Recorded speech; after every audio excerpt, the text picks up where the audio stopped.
Nearly 1 in 5 debt or credit card fraud victims reported having their PIN information stolen, and 10% of all of these fraud victims had cash withdrawn from their accounts via fraudulent ATM transactions. Using an ATM machine can place consumers' data at risk in several ways. For example, thieves may place legitimate-looking hardware skimmers on the face of an ATM machine that copies information from the magnetic strip of a card. In addition, thieves could use spy cameras or Bluetooth devices to obtain PIN numbers and credit card data. 27-year-old Bernard Shege is one such victim of ATM fraud. He lost 30,000 shillings in less than 12 hours. I checked my balance at around 10 p.m. at the evening. I was so surprised to get that money that I had deposited, the 30,000, had already been withdrawn. The animal product supplier carries out transactions daily using his bank's mobile banking service, where by texting a particular code and his password, he can access his account statements instantly. On September 17th, upon checking the account statements, Shege was stunned when he found out that somebody had been siphoning money from his account. Armed with his account statements from as early as July to September this year, he went to the bank's manager to question how, in a matter of hours, money was withdrawn from his account from certain ATMs in Donholm and Zimmerman areas in Nairobi, ATM outlets that he has never visited his entire life. I asked him about the CCTV images so we can help each other. Maybe if he doubted me. And he told me to give him 2 days to get the pictures in the system. After 2 days, I went back to the operation manager. He told me that the images were blank.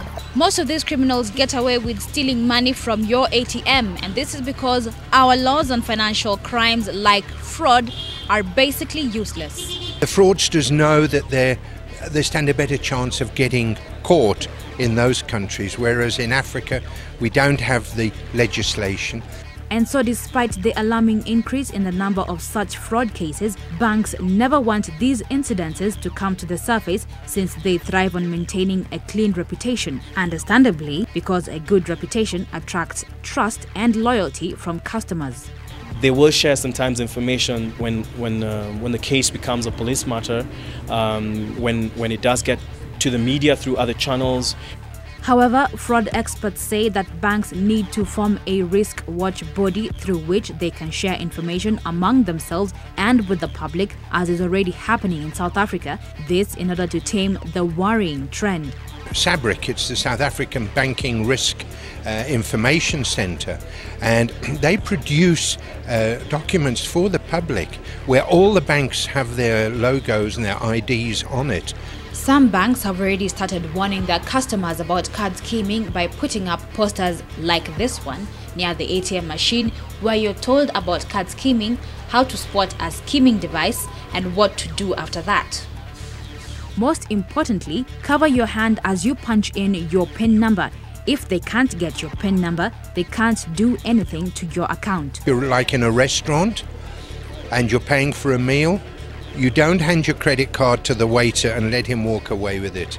And always check your bank records just to keep track of your transactions and for accountability purposes. And finally, let your bank activate a message that would notify you when there's any withdrawal from your account. For News at 8, I'm Bella Genga.